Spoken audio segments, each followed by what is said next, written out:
Bismillahirrahmanirrahim. Assalamualaikum warahmatullahi wabarakatuh. Perkenalkan, nama saya Nurmalia Aziza. Saya dari kelas 2B Terjemah. Saya ingin menyelesaikan tugas ujian akhir semester saya, mata kuliah Syaraf Penerjemahan. Baik, langsung saja. Soal pertamanya yaitu apa perbedaan morf, alomorf, morfem, dan morfemis. Nah, kalau morf itu adalah satuan morfem yang belum diketahui distribusinya atau status dan maknanya. Nah, contohnya pada bahasa Indonesia itu huruf abjad, kayak A, B, C, dan seterusnya. Tapi kalau misalkan dalam bahasa Arab itu tuh huruf hijaiyah. Contohnya A, bata, saja, sampai huruf hijaiyah yang terakhir. Lalu apa itu alomorf? Itu merupakan salah satu bagian dari morfem yang sudah diketahui status dan maknanya. Contohnya itu ajlis. Nah, ajlis itu dia itu susunannya ada kata-kata alif di depannya. Nah, itu sebagai imbuhan, tapi karena dia sudah masuk ke dalam morfem maka dinamakan dengan alomorf. Jadilah ajlis. Nah, di situ sudah diketahui status dan maknanya. Maknanya adalah duduklah. Nah, lalu ada yang namanya morfem. Morfem itu satuan gramatikal yang sudah diketahui maknanya. Satuan gramatikal yang diketahui maknanya maksudnya gini. Jadi udah ada kata tadi kayak ajlis. Ajlis itu artinya kan duduklah kan. Nah, jadi duduk di situ adalah morfemnya. Nah, di dalam morfem ini terbagi dua, ada morfem terikat dan morfem bebas. Morfem terikat itu morfem yang memiliki imbuhan, kayak tadi duduklah, berarti ada imbuhannya lah. Nah, sedangkan morfem terikat, morfem bebas, dia itu dia tidak ada imbuhannya, jadi duduk doang gitu. Sedangkan morfemis itu apa? Menurut Abdul Rich, dia mengatakan bahwa morfemis itu adalah proses mengubah kata dasar atau kata asal menjadi kata yang berafiksasi, berimbuhan, berkomposisi, bereduplikasi, pengulangan atau pengubahan status, atau akronimisasi menjadi disingkat. Lalu soal yang kedua yaitu hubungan morfologi dengan ilmu linguistik lainnya. Itu sangat berkaitan, sangat banyak contohnya. Yang pertama ada morfologi dengan sintaksis. Nah, morfologi itu apa? Ilmu yang mempelajari tentang tata bahasa, seluk-beluk kata. Nah, kalau misalkan sintaksis, ilmu yang mempelajari tentang struktur bahasa. Contohnya nahnu najlisu fil majlis. Kita duduk di dalam sebuah majelis. Nah, di situ sudah terjadi struktur kata, sudah menjadi kalimat gitu. Terus hubungan morfologi dengan fonologi. Morfologi itu kan dibilang kan, morfologi itu adalah ilmu yang mempelajari tentang seluk-beluk kata, sedangkan fonologi ilmu yang mempelajari tentang tata bahasa, bunyi, ilmu yang mempelajari tentang bunyi tata bahasa. Nah, contohnya pukul. Kadang ada orang yang mengatakan pukul. Ada juga yang mengatakan bisa dirubah dengan pukul lah. Nah, di situ terdapat perubahan bunyi, jadi pukul menjadi pukul lah. Nah, kalau dari bahasa Arabnya dari jalasa menjadi ijlis atau yajlisu, dari nasara menjadi yansuru atau unsur. Nah, itu disitulah kaitan antara morfologi dengan ilmu linguistik lainnya. Sebenarnya masih banyak lagi. Lalu terdapat hal-hal kontrastif morfologi bahasa Indonesia dengan morfologi bahasa Arab. Hal kontrastif itu apa? Kontrastif itu terdapat perbedaan dan persamaan antara morfologi bahasa Indonesia dengan morfologi bahasa Arab.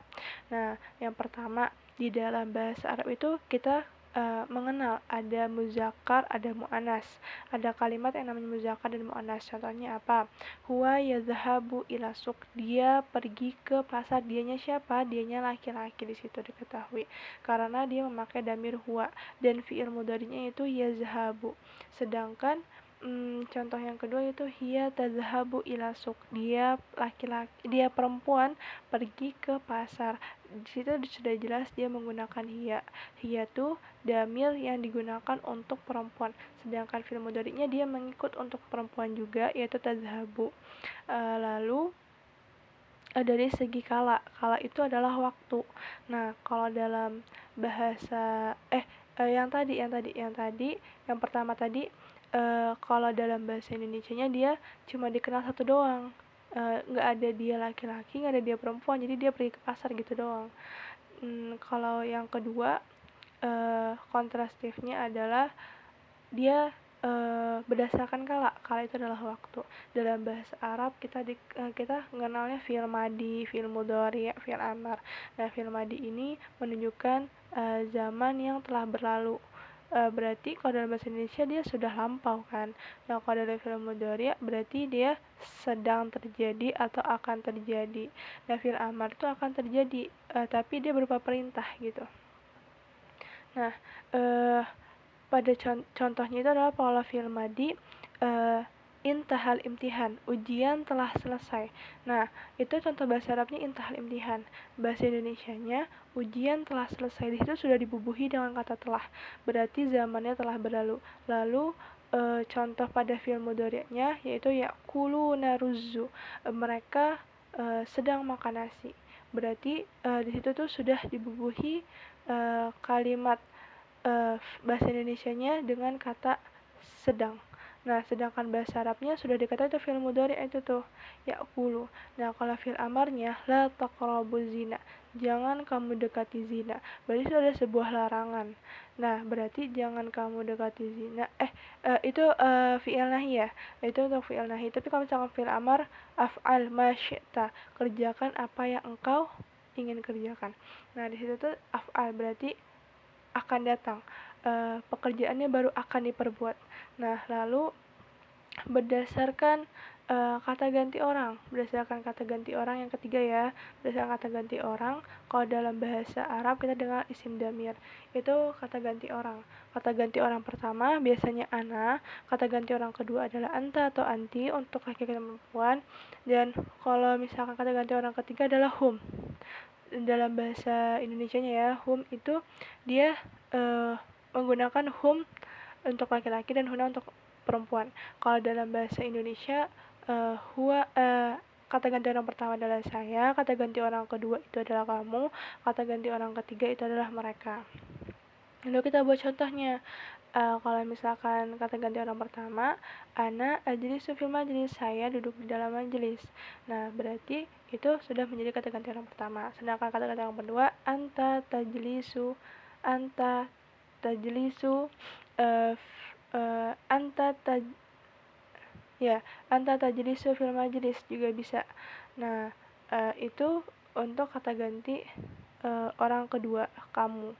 Jadi kalau misalkan untuk kata ganti orang ketiga itu contohnya hum sama hiya. Nah, berarti kalau hum yajli huwa yajlisuna fil majlis, itu sudah diketahui kata ganti orang ketiganya, mereka duduk di dalam majelis. Lalu yang keempat berdasarkan kata kerja aktif dan pasif. Kalau bahasa Arab kita kenal sebagai muta'adi dan lazim. Muta'adi dan lazim, kalau muta'adi itu dia sebagai kalimat pasif, tapi kalau misalkan lazim sebagai kalimat aktif. Contohnya itu koma zaidun. Di situ tuh sudah jelas itu adalah fiil yang lazim. Sedangkan yang muta'adinya yaitu duriba zaidun amran. Nah, di situ tuh dibubuhi dengan kata-kata di, kalau diartikan ke bahasa Indonesia itu si Zaid dipukul oleh si Umar. Dia membutuhkan objek. Lalu yang terakhir, yang kelima itu dia berdasarkan jumlah. Di dalam bahasa Arab kita dikenal ada namanya isim mufrad, isim musanna, isim jamak. Sedangkan dalam bahasa Indonesia hanya dikenal singular dan plural. Yang mana singular itu adalah yang jumlahnya satu orang, sedangkan plural jumlahnya adalah banyak. Nah, di dalam contohnya yaitu kalau misalkan satu, contohnya haza qalamun, ini satu pena. Tapi kalau misalkan hazani qalamani, ini dua pena. Itu udah udah arti bahasa Indonesia ya. Terus kalau misalnya tiga atau banyak gitu jumlahnya, berarti itu contohnya itu pena mereka gitu. Berarti zaliku atau tilku aklam, itu pena mereka. Nah, dalam bahasa Indonesia kan ada singular sama plural. Jadi kalau singular itu hanya satu aja, berarti bisa ini ada satu buku ini gitu. Tapi kalau misalkan banyak, itu situ tuh ada banyak buku gitu, ada banyak buku di perpus, itu sudah menunjukkan makna plural. Soal berikutnya yang keempat yaitu wayada'u nasu lil jihadi fisabilillah. Waw itu adalah huruf ataf dan dia adalah tadi itu dia adalah morfem. Yada'u adalah menyeru. Itu morfemnya morfem terikat karena ada imbuhan ya di awal sebagai prefiks ya. Dan asal katanya adalah seru. Dan imbuhannya itu menye dan menye ditambah seru jadi menyeru. Terus dan menyeru mereka kepada manusia. Nah, manusia di situ adalah morfem. Li itu adalah untuk, itu morfem.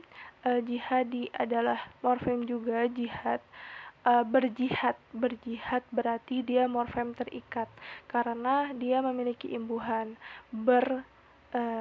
dan asalnya adalah jihad, ditambah jihad.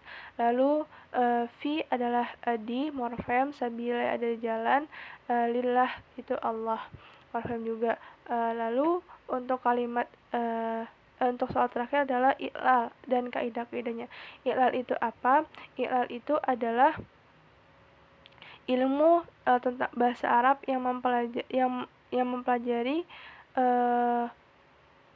alasan kenapa huruf ilat itu dirubah.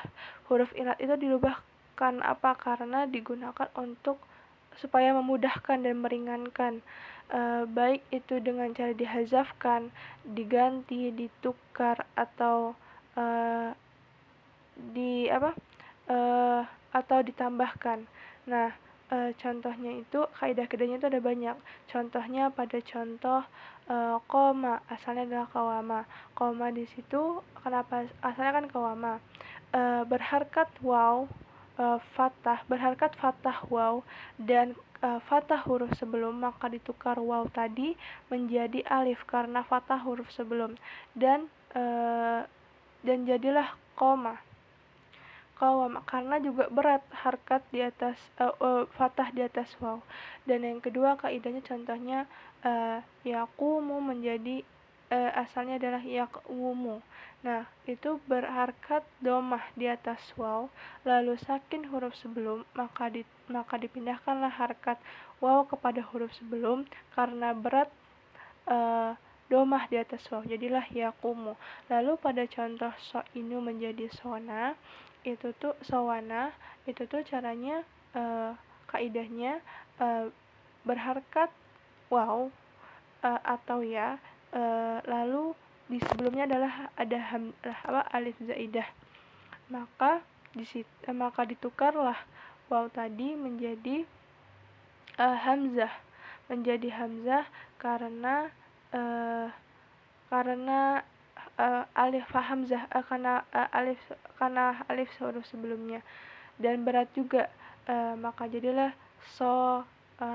ana. Nah, dia harus mengikuti timbangan fa'ilah, maka jadilah ina. Sekian, terima kasih. Wassalamualaikum warahmatullahi wabarakatuh.